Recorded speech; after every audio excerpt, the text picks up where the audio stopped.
Bonjour à vous tous et merci de regarder cette vidéo aujourd'hui aussi du mini-séminaire sur la loi du soleil. Donc nous allons commencer la lecture du chapitre 3 et aujourd'hui nous allons étudier la section 2 qui s'intitule « L'existence de l'amour ». Donc encore une autre section très belle qui contient certains enseignements vraiment essentiels dans notre apprentissage de la vérité de Seigneur El-Kantari. Okay?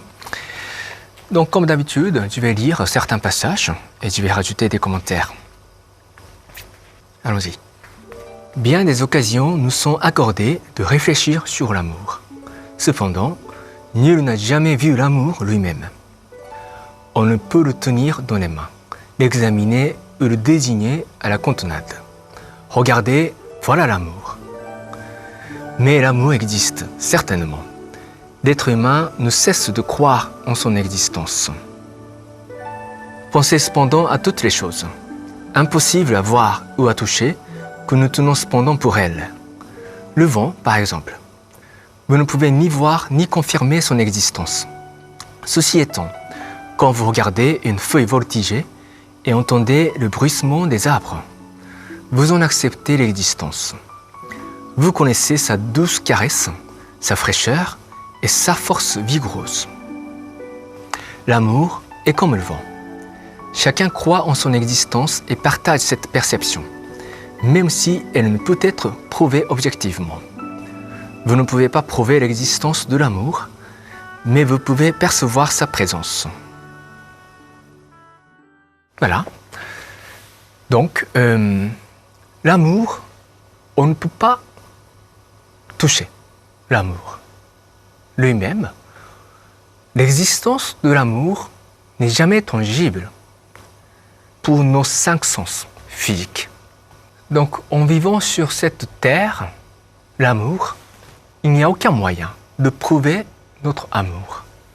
C'est invisible et ce n'est pas tangible, on ne peut pas toucher. Même si vous entendez les paroles de l'amour, les paroles qui semblent remplies de l'amour, ce n'est pas une preuve de l'amour en soi. Parce que les paroles, on peut toujours mentir. Au niveau des actes aussi, c'est beaucoup plus difficile de mentir au niveau de ses comportements, mais on peut quand même trahir nos pensées au niveau de nos comportements aussi.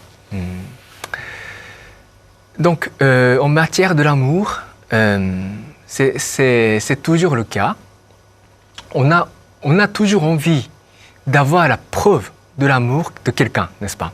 Quand vous formez un couple, vous voulez avoir la preuve de l'amour de votre partenaire, n'est-ce pas? C'est toujours comme ça. Il faudra réfléchir vraiment. Vous cherchez toujours, presque inconsciemment, la preuve de l'amour.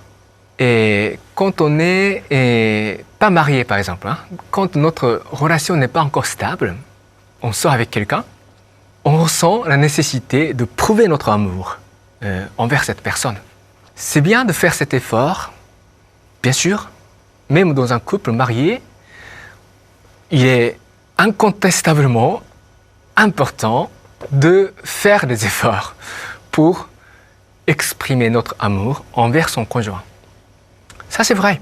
Mais il faudra en même temps savoir que l'amour ne peut jamais être parfaitement prouvé. Donc là aussi, il y a question de l'amour ou l'attachement. Quand on est trop pris par cette envie de voir la preuve de l'amour de notre conjoint, ça devient inévitablement un attachement. Et ça vous cause de la souffrance. On aime quelqu'un, mais ce sentiment, quelle que soit son authenticité, ne peut jamais être parfaitement prouvé. Et on peut dire la même chose sur toutes les échelles inimaginables. Au niveau de notre travail aussi, il nous arrive de travailler de manière très très sincère. Mais notre amour, c'est-à-dire notre sincérité envers le travail, envers nos clients, ne sont pas toujours visibles et ne sont pas toujours compris. très souvent, notre sincérité au travail n'est pas comprise ou est mal comprise. Souvent, tout le monde vit cette expérience. Donc, concernant l'amour que nous pouvons avoir envers quelqu'un d'autre, là aussi, comme les autres, ne sont jamais totalement capables de reconnaître notre sincérité. Nous avons besoin de croire dans notre amour aussi. Se poser la question, est-ce que je suis vraiment sincère?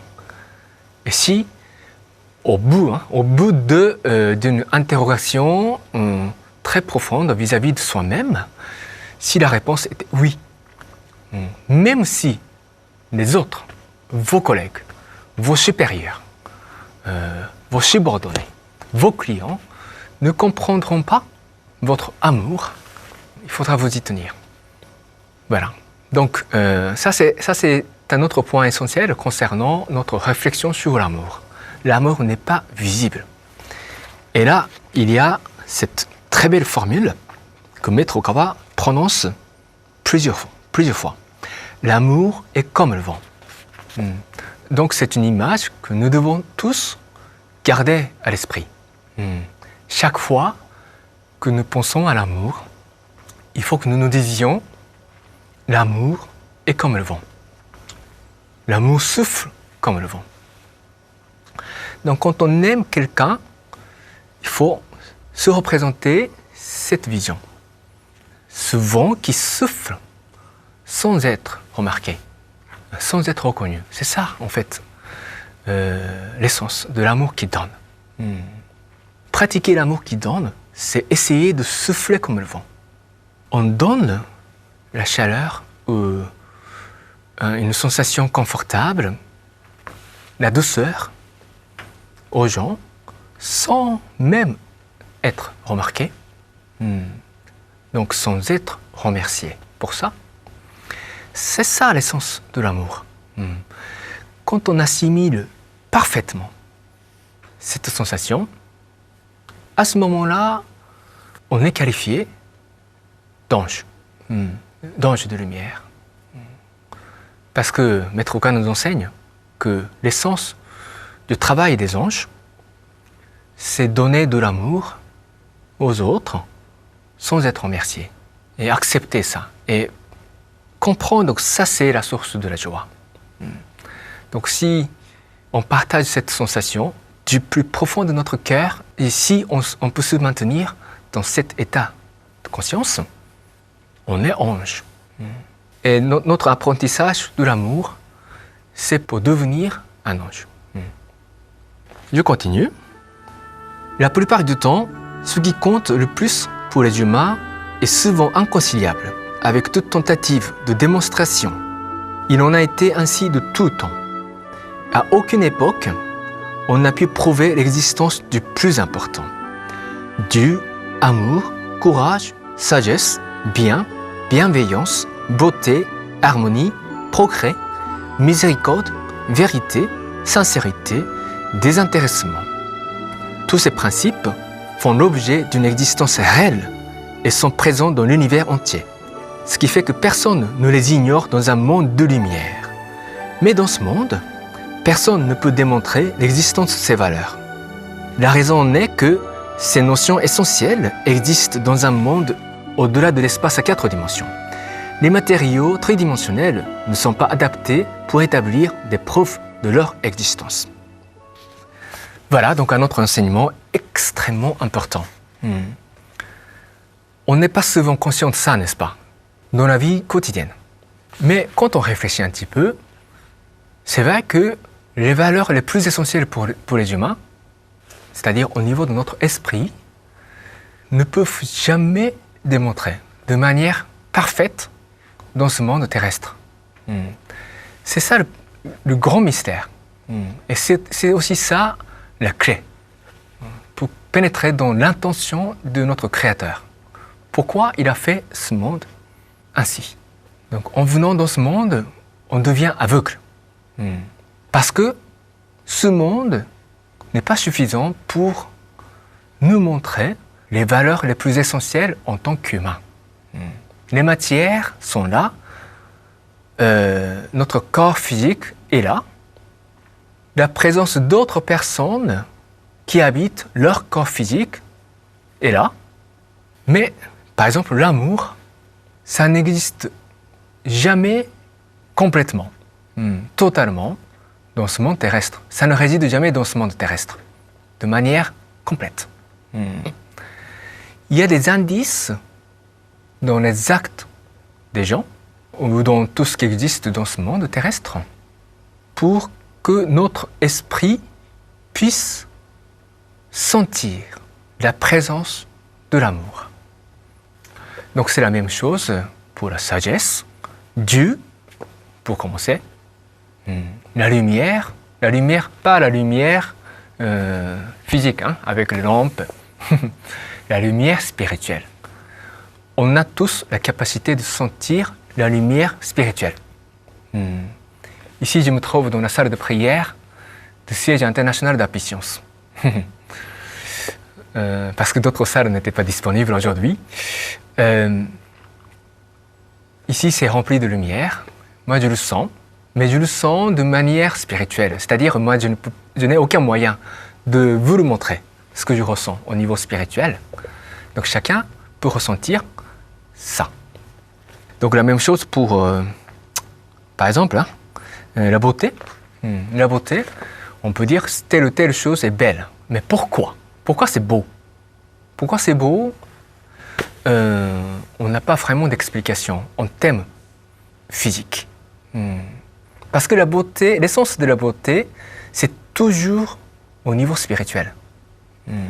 Et c'est l'esprit de chacun qui ressent la beauté. S'il n'y a pas d'esprit pour contempler la beauté, c'est comme si la beauté n'existe plus. C'est comme ça.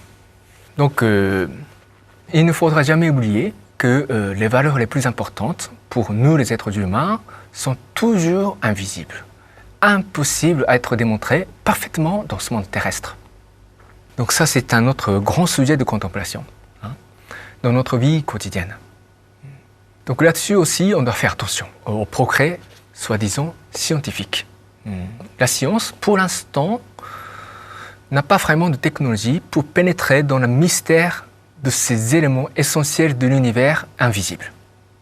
Un jour viendra certainement pour que certains appareils technologiques nous permettront de voir plus ou moins, démontrer plus ou moins ces principes invisibles de l'univers. Mais pour l'instant, non. La vertu humaine aussi, la vertu humaine,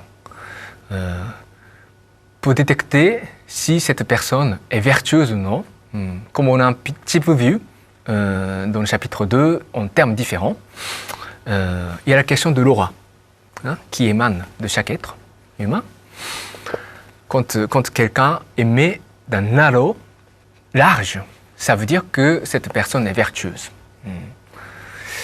Mais encore une fois, aucun appareil de nos jours ne permet de détecter totalement la largeur d'un halo chez quelqu'un.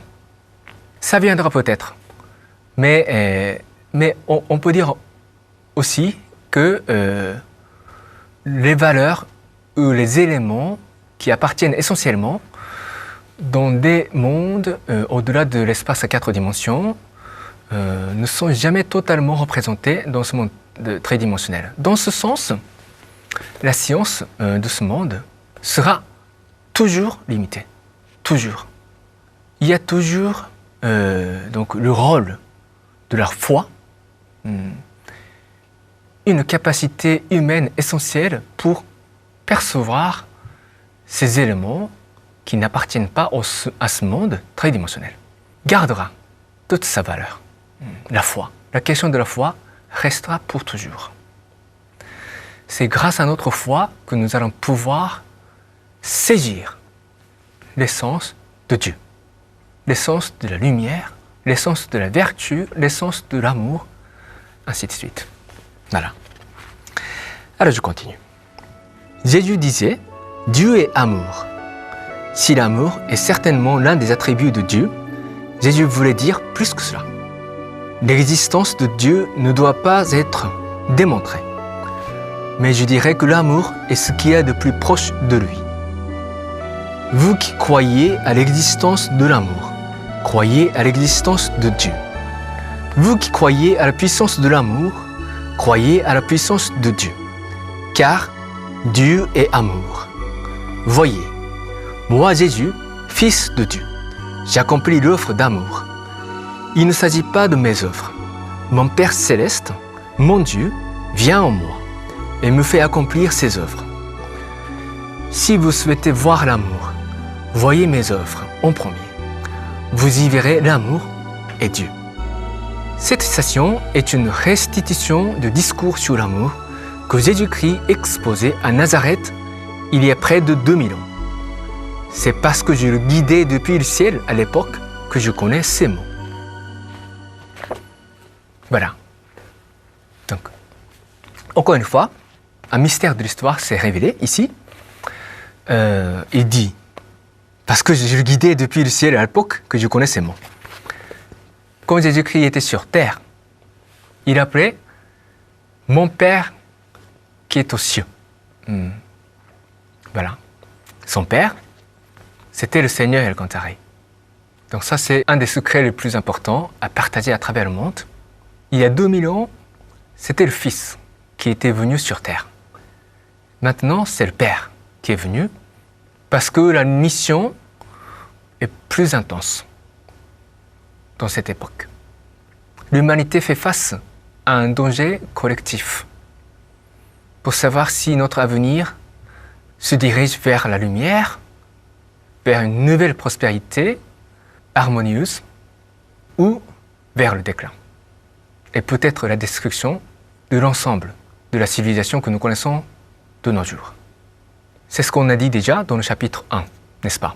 Et c'est la raison pour laquelle c'est le Père, cette fois-ci, qui est venu sur Terre en tant que maître Ryūhō Kawa. Et Jésus-Christ, qui demeure actuellement dans l'espace à 9 dimensions, guide de manière très constante Happy Science. Donc dans Happy Science, il y a même des séminaires pendant lesquels on peut être guidé par l'Esprit de Jésus-Christ au nom du Seigneur El-Kantari. J'espère que vous aurez l'occasion de participer à ce type de séminaire un jour. Et Jésus disait, Dieu est amour. Donc l'amour, c'est aussi une porte ouverte à tous les humains pour essayer de saisir la présence de Dieu dans sa vie. En pratiquant l'amour, en essayant de purifier notre amour qui donne. À l'instar d'un vent qui souffle, il y aura des moments où on ressent vraiment Dieu en nous, dans le monde. Le pouvoir mystérieux de Dieu qui habite en nous. On peut l'exprimer toujours grâce à notre amour pour les autres. Donc même quand on essaie de transmettre la vérité du Seigneur aux autres, transmettre le message de la puissance aux autres, Maître Oka nous enseigne une chose. C'est vraiment un enseignement fondamental, on va dire, pour tous les missionnaires. N'essayez pas d'accomplir cette œuvre vous-même. Essayez toujours d'être avec le Seigneur. Pensez toujours que le Seigneur est à côté de vous ou est en vous. Il faut toujours vous dire que c'est le Seigneur qui parle maintenant, à travers votre bouche. Et vous verrez certains mots puissants sortir de votre bouche pour écraser des illusions qui font tant souffrir votre interlocuteur. Vous aurez toute la force pour sauver cette personne de la douleur, de la tristesse et l'emmener vers la joie. La joie dans la lumière du Seigneur El-Kantari. Voilà, donc maintenant, j'essaie de parler au nom du Seigneur El-Kantari. Moi, je vous parle avec je, mais en réalité, j'essaie de ne pas parler au nom de Dieu. J'essaie d'être le humble représentant ou instrument du Seigneur El-Kantari. devant cette vidéo. Parce que j'essaie d'exprimer mon modeste amour à tous mes amis francophones. C'est le seul moyen pour moi de partager le message du Seigneur. Donc, je mets toute mon énergie pour enregistrer ce message. Et moi non plus, je ne sais pas ce qui va m'arriver demain. Donc, je vis chaque jour comme si c'était le dernier. Donc, je ne veux pas avoir de regrets ce soir-là avant de dormir. Parce qu'il n'y a aucune garantie pour moi de pouvoir me réveiller sain et sauf demain matin. La même chose pour vous aussi, mais pour moi c'est pareil. Donc voilà. Donc chaque fois que j'enregistre ces messages, c'est un petit peu mes dernières paroles de moi, Satoshi, qui vit en tant que humble disciple de Seigneur El Kantaré, dont je suis tellement fier. Ok. Donc la question de l'amour, c'est direct, la contemplation sur la présence de Dieu. Donc tout ça, c'est vraiment des messages importants qui convient d'être l'objet de votre contemplation au quotidien, d'ici pour toujours. Ok? Donc maintenant, je vais réciter la prière à l'Esprit Gardien, à l'Esprit Guide. Et nous allons prendre 2 minutes de contemplation sur l'essence de l'amour. Prière à l'Esprit Gardien et l'Esprit Guide.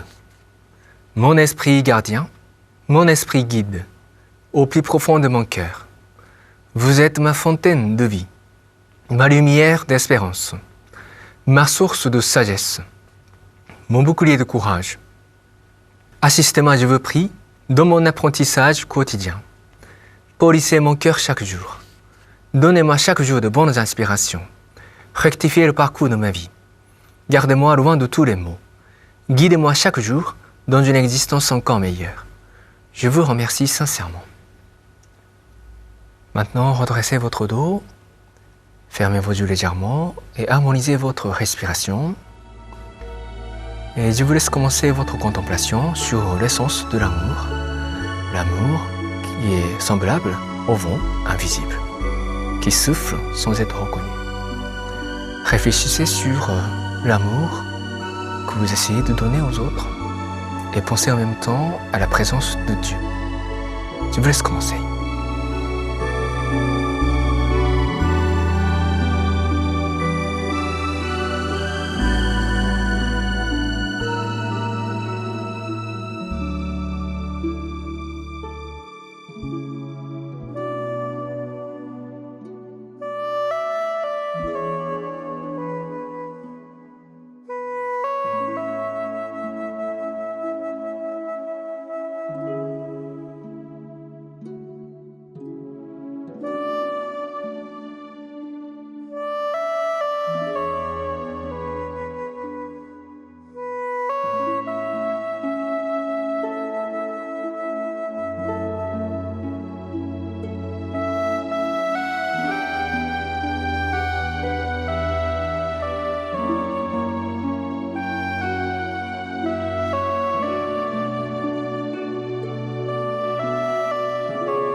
Ok, terminez votre contemplation. Merci beaucoup. Voilà. Donc j'espère que vous avez pu ressentir certaines choses concernant ce grand sujet de l'amour. Je répète encore une fois que l'amour, c'est toujours du concret aussi. On s'est dit que l'amour, l'essence de l'amour, c'est invisible. Ça, c'est vrai. Mais notre discussion, notre contemplation de l'amour ne doit jamais être totalement abstraite. Il faut toujours réfléchir sur soi-même au niveau de ses actes, au niveau de ses pensées réelles. Jamais totalement abstraite. C'est du concret. Okay? L'amour, c'est du concret. Ne l'oublions pas. Donc voilà, donc c'est tout pour aujourd'hui. Merci de votre attention et je vous dis à la prochaine.